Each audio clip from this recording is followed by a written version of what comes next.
ఆంధ్రప్రదేశ్లో రాజధాని అమరావతి నిర్మాణం విషయంలో ఒక విషయం గత కొద్ది రోజులుగా రగడ జరుగుతుంది. ఆ విషయం ఏంటంటే అద్దాల కోసం 2,500 కోట్ల రూపాయలని రాష్ట్ర ప్రభుత్వం ఖర్చు చేయబోతోంది అనేటువంటి మాట.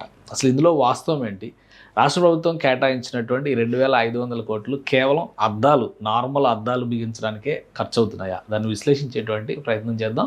అమరావతిలో అందరికీ తెలిసినటువంటి విషయమే ఐకానిక్ భవనాలు. అంటే నార్మల్ భవనాలు, సాధారణ భవనాల కంటే భిన్నమైనటువంటి ప్రత్యేక ఆకృతి కలిగినవి, ఆంధ్రప్రదేశ్ విశిష్టత, సంస్కృతి, నాగరికత, ఘనతను చాటే విధంగా ప్రపంచం మొత్తం ఆంధ్రప్రదేశ్ వైపు చూసే విధంగా కొన్ని భవన సముదాయాలు నిర్మించాలని రాష్ట్ర ప్రభుత్వం నిర్ణయించింది. దీనికోసమే ఒక మాస్టర్ ప్లాన్ని తయారు చేసింది. ఆ మాస్టర్ ప్లాన్ గురించి మనం ఇప్పుడు ప్రత్యేకంగా చెప్పాల్సినటువంటి అవసరం లేదు. దీనిలో 9 నగరాల ప్రణాళిక, ఈ 9 నగరాల ప్రణాళికలో వివిధ రూపాల్లో చేయబోయేటువంటి నిర్మాణాలు, వాటికి సంబంధించినటువంటి అంశాలు ఇవన్నీ కూడా ఎప్పుడో చాలా కాలంగా రిలీజ్ చేశారు.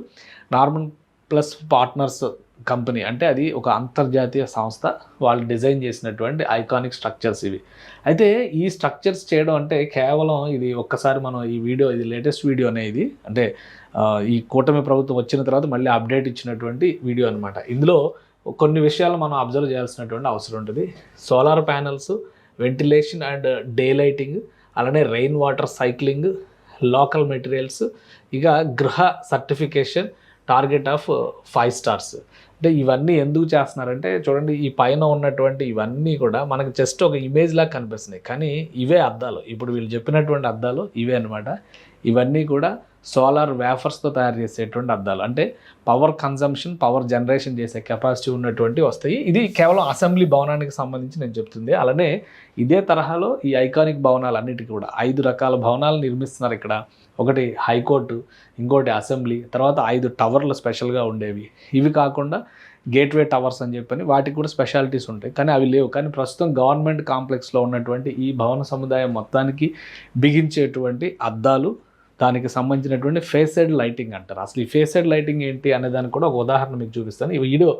ఈ వీడియో చూస్తే ఒక క్లారిటీ వస్తుందని చెప్పని నేను భావిస్తున్నా. ఇది ఏపీసీఆర్డీఏ హెడ్ ఆఫీస్ భవనం అనమాట. మీరు ఒకసారి వెనక చూస్తే ఇది అమరావతి అనా అనిపిస్తుంది. ఇదంతా కూడా మనం స్పెషల్గా తీయించినటువంటి వీడియోస్. ఈ బ్యాక్ సైడ్ ఉన్నాయన్నీ కూడా IAS officers quarters, MLA MLC quarters, ఆ back side IAS officers quarters ready అవుతున్నమాట. సో ఇది ఫేసెడ్ లైటింగ్ అంటే ఇదే. ఈ దగదగలు జిగేల్స్ ఉన్నాయి కదా, ఇవన్నీ కూడా ఎలక్ట్రానిక్ ప్యానల్ బోర్డ్స్ని బిగించడం ద్వారా పవర్ ఎక్కువ యూజ్ చేయకుండా రాత్రిపూట అందంగా ఉండేలాగా, డే టైంలో పవర్ కన్జంప్షన్ ఎక్కువ కాకుండా ఉండేలాగా, డే లైట్ లోపలికి వెళ్ళేలాగా ప్లానింగ్ చేస్తారనమాట. ఇది సిఆర్డిఏ ఆఫీసు భవనం దగ్గర చేసినటువంటి ఫేసెడ్ లైటింగ్ అరేంజ్మెంట్ అనమాట. ఇదే తరహాలో అమరావతిలో నిర్మిస్తున్నటువంటి అన్ని భవన సముదాయాలకి కూడా ఒక్కొక్క దానికి ఒక్కొక్క స్పెషాలిటీని, అంటే అన్నీ ఇలానే ఉంటాయని కాదు, ఒక్కొక్క దానికి ఒక్కొక్క స్పెషాలిటీని ఏపీ ప్రభుత్వం ప్లాన్లో భాగంగానే ఇన్కార్పొరేట్ చేసింది. సివిల్ వర్క్స్, దాని చుట్టూ ఎమ్యూనిటీస్ డెవలప్మెంటు, ఇంటర్నల్గా ఇచ్చేటువంటి ఎలక్ట్రిఫికేషన్ వర్క్స్ కానీ, ఏసీలకు సంబంధించిన వర్క్స్ కానీ, ఇవన్నీ ఒక దశ. అలానే ఈ అదనపు హంగులు, అంటే ఈవెన్ గార్డెనింగ్ కూడా సపరేట్గా ఎలొకేషన్స్ చేయాల్సి ఉంటుంది. అంటే అవన్నీ చేస్తే అన్ని వేల కోట్లు ఒక నగరం కడుతున్నప్పుడు తప్పనిసరిగా ఎలాంటి ఇన్వెస్ట్మెంట్, పెద్ద ఎత్తున ఇన్వెస్ట్మెంట్ పెట్టాల్సి ఉంటుంది. చూడండి, ఒక్కసారి చూడండి అమరావతి స్వరూపాన్ని రాత్రిపూట ఈ పైనుంచి ఏరియల్ వ్యూలో చూస్తే ఎంత గొప్పగా కనిపిస్తుందో చూడండి. ఈ పక్కన ఇది మంజీరా హోటల్ నిర్మాణం జరుగుతుంది బ్యాక్ సైడ్, ఇటువైపు ఏమో ఇది సిఆర్డీఏ ఆఫీసు, అటుపక్కన పెద్ద టవర్లు రెడీ అవుతున్నాయి, అవతల పక్కన చూస్తే క్వాంటమ్ వ్యాలీ రెడీ అవుతుంది, మరి దగ్గరలోనే బిట్స్ పిలానికి సంబంధించినటువంటి పనులు జరుగుతున్నాయి. సో ఇవన్నీ అమరావతిలో ఇవన్నీ తక్కువ చేసి లేదా 2,500 కోట్ల రూపాయలు ఇవన్నీ చెప్పి మనం నమ్మించాల్సినటువంటి అవసరం లేదు. కాబట్టి అసలు ఏమేమి పెడుతున్నారో ఒకసారి మనం చూద్దాం. మొత్తంగా అమరావతిలో నిర్మిస్తున్నటువంటి భవన సముదాయాలకి సంబంధించినటువంటి స్పేస్ 63 లక్షల స్క్వేర్ ఫీట్. 63 లక్షల స్క్వేర్ ఫీట్ కడుతున్నారు. ఒక్క అసెంబ్లీ బిల్డింగ్లోనే 11.5 లక్షల స్క్వేర్ ఫీట్ నిర్మాణం జరుగుతుంది. సెక్రటేరియట్ కాంప్లెక్స్, అంటే HOD towers plus HOD towers అంటే సీఎం టవర్ అంటున్నారు కదా, అది ప్లస్ మిగతా 4 టవర్లు కలిపి చూస్తే కనుక 52 లక్షల చదరపు అడుగుల వైశాల్యం నిర్మాణం జరుగుతుంది. అంటే ఇవన్నీ చూస్తే దాదాపు 60, ఇందులో మళ్ళీ హైకోర్టు ఇంక్లూడింగ్ కాదు, హైకోర్టు విడిగా, హైకోర్టుకి సపరేట్గా, అది 7 అంతస్తుల భవనం, అది సపరేట్గా నిర్మిస్తున్నారు. సో ఒక ఐకానిక్ స్ట్రక్చర్గా చెప్తున్నటువంటి ఒక్క అసెంబ్లీ భవనమే 250 మీటర్లు, దాదాపు 210 మీటర్ల నుంచి 50 మీటర్లు అంటున్నారు, ఆ హైట్లో ఉండేటువంటి నిర్మాణం జరుగుతుంది. దీని సివిల్ వర్క్స్కి, సివిల్ స్ట్రక్చర్స్కి 798 కోట్ల రూపాయలని కేటాయించింది. కానీ ప్రతి దాన్ని ఒక రాజకీయంగా చేసేటువంటి క్రమంలో ఆంధ్రప్రదేశ్లో ఈ అడ్వాన్స్డ్ గ్లేజింగ్ సిస్టమ్స్ ఉంటాయి, క్లాడింగ్ వర్క్స్ ఉంటాయి, ఈ ఈ అద్దాలకు సంబంధించిన ఫేసెడ్ వర్క్స్లో ఉండేటువంటి ఇవన్నమాట. తర్వాత ఏట్రియం స్కైలైట్స్ ఉంటాయి, తర్వాత ఫోటో వాలటిక్ ప్యానెల్స్ అంటే సోలార్ ఎనర్జీ ప్యానెల్స్ ఉంటాయి అన్నమాట. వీటన్నిటి ఇంటిగ్రేషన్తో చేసేదే ఈ 2,500 కోట్ల రూపాయలతో ఏదైతే చెప్పారో ఆ ప్రాజెక్ట్, ఈ 2,500 కోట్ల రూపాయలకు సంబంధించినటువంటి ప్రణాళిక అంతా కూడా ఇలాంటి వాటి అన్నిటితో కలిపి వస్తుంది. అందుకనే అమరావతిలో రాబోయేటువంటి రోజుల్లో చూసేటువంటి వాళ్ళకి ఈ భవన సముదాయాలు ఖచ్చితంగా ఒక అంతర్జాతీయ స్థాయి ఫీల్ని, అనుభవాన్ని ఇస్తాయనేటువంటి అభిప్రాయం రాష్ట్ర ప్రభుత్వం పదే పదే చెబుతుంది.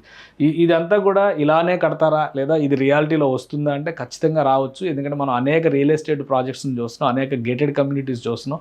ఏవైతే డిస్క్రిప్షన్ చేస్తారో దాన్ని రియాలిటీలోకి తీసుకొచ్చేటువంటి ప్రయత్నం. సో అదే తరహాలో అమరావతిలో ఉండేటువంటి ఐకానిక్ భవనాలకు ఉపయోగించేటువంటి అద్దాలు నార్మల్ అద్దాలు కావు.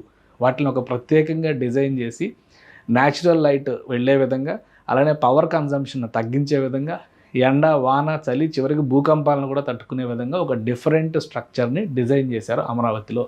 వాటి కోసం ఉపయోగిస్తున్నటువంటి ప్రాజెక్ట్ వీటన్నిటికీ కలిపి వెచ్చిస్తున్నటువంటి వ్యయమే దాదాపు 2,500 కోట్ల రూపాయలు అవుతుంది. ఇది కేవలం నార్మల్ అద్దాల కోసం చేస్తున్నటువంటి వ్యయం కాదు అని చెప్పని పదే పదే అధికారులు చెప్తున్నారు, ప్రభుత్వం చెప్తుంది. విపక్షం ఎలాగూ ఒక్కొక్క చదరపు అడుగుకి 15,000 ఖర్చు అవుతుందని చెప్తుంది. ప్రభుత్వం ఏమో అధికారికంగా 6,800 రూపాయలు లెక్క చెప్తుంది. సో ఆ రాజకీయాల జోలికి పోకపోయినప్పటికీ కూడా అమరావతిలో ఎందుకు ఇంత ఐకానిక్గా ఈ నిర్మాణాలు జరుగుతున్నాయి, వీటి కోసం ఎంత ఎక్స్పెండిచర్ జరుగుతుంది అనేది ప్రతి ఒక్కరికి తెలియాల్సిన అవసరం ఉంది. కాబట్టే ఈ వీడియో చేస్తున్నాం మనం. న్యాచురల్ లైటింగ్, న్యాచురల్ అంశాలని దృష్టిలో పెట్టుకొని అమరావతిలో ఈ ప్రత్యేకమైనటువంటి వ్యవస్థల్ని రూపొందిస్తున్నారు. వాటి కోసమే ఈ ఖర్చు అవుతుంది అనేటువంటి మాట క్లియర్గా ఏపీసీఆర్డీఏ ప్రత్యేక ప్రకటనలో కూడా అనౌన్స్ చేస్తుంది. సో మొత్తంగా ఈ స్ట్రక్చర్ నిర్మాణం కంప్లీట్ అయిన తర్వాత చూస్తే మాత్రం అమరావతిలో ప్రతి వీధిలోనూ ఇటువంటి భవనాల సముదాయమే కనిపిస్తుంది. ఎందుకంటే గవర్నమెంట్ సిటీలో ప్లాన్ చేస్తున్నటువంటి ప్రతి భవనాన్ని ఏదో ఒక ప్రత్యేకతతో ప్రొజెక్ట్ చేసే విధంగా ఆంధ్రప్రదేశ్ సంస్కృతి, చరిత్ర, వారసత్వం, అలానే ఆధునికమైనటువంటి అంశాలు వీటన్నిటిని మేళవించే డిజైన్ చేస్తున్నారు. సో ఒక్క సిఆర్డీఏ ఆఫీసు ఓపెన్ అయితేనే మనకి ఇంత అద్భుతంగా కనిపిస్తుంది అనుకున్నప్పుడు అదే భవనాల సముదాయం ఓపెన్ అయితే అమరావతిలో ఎంత హృదయంగా ఉంటుంది అనేది కూడా చూడాలి. ఇప్పుడు వెనక కడుతున్నటువంటి టవర్స్ ఇవన్నీ కూడా నార్మల్ నిర్మాణాలే ఉంటాయి, వాటిలో ప్రత్యేకతలు ఏమి ఉండవు, నార్మల్ లైటింగే ఉంటుంది. కానీ ప్రభుత్వం ప్రత్యేకంగా భావిస్తున్నటువంటి అసెంబ్లీ భవనాన్ని కేవలం అసెంబ్లీ జరిగేప్పుడు మాత్రమే ఉపయోగించే భవనంగా కాకుండా భవిష్యత్తులో టూరిస్ట్ స్పాట్గా దాన్ని డెవలప్ చేయాలని అక్కడ ఒక ఐకానిక్ టవర్ని నిలబెడుతున్నారు. అలానే సెక్రటేరియట్ కాంప్లెక్స్లో కూడా కేవలం పనులు ఉన్న వాళ్ళే కాదు, అమరావతిలో సరదాగా వచ్చినటువంటి వాళ్ళు కూడా అమరావతి అందాలను చూసే విధంగా, అమరావతి అందాలకి ఆటోమేటిక్గా వాళ్ళు అమరావతి అందాలను ఇష్టపడే విధంగా తయారు చేయాలనే ఉద్దేశంతోనే ఒక ఐకానిక్ మోడల్లో ప్లాన్ చేశారు. వాటి కోసం కేటాయించినటువంటి ఈ ఫేసెడ్ లైటింగ్ కావచ్చు, దానికోసం కేటాయించినటువంటి ప్రత్యేక గాజు పలకల ఏర్పాటు కావచ్చు, వీటన్నిటికీ కలిపే ఇంత బడ్జెట్ అవుతుందని చెప్పని ఈ సిఆర్డీఏ చెబుతోంది.